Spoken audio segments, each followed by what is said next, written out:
The Ultimate Londoner is the 12th instalment in a limited series of espionage novels called Tales of MI7, written by me, James Ward. It appeared in 2018, and it looks at the possibility of genuine artificial intelligence. In some ways, it resembles its predecessor, The Square Mile Murder, insofar as it strays a little into the territory of science fiction. Before we get going, perhaps I should point out that scientists aren't yet close to being able to produce the kind of AI depicted in this novel. It may be coming, however. If even vaguely intelligent computers learn how to learn, the speed with which they become sophisticated may surprise us. The Ultimate Londoner wants to underline that. The future always looks like sci-fi until it arrives. The story opens with John Wardrip, the protagonist, walking into Thames House after a disappearance during which he apparently lost his memory. It turns out that the process began when he picked up an Evening Standard on his way home and discovered he'd been shortlisted for a competition entitled The Ultimate Londoner, a competition with a £5 million prize pot and an award ceremony on the top floor of 30 St Mary Axe, the so-called Gherkin.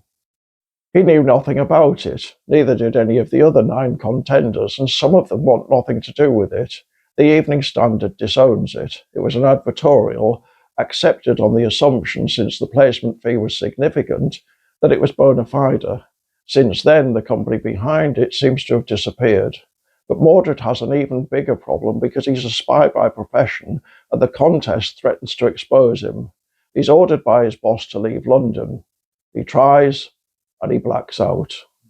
To make matters considerably worse, there are 10 names on the Ultimate Londoner shortlist, and they suddenly start dying, one after the other.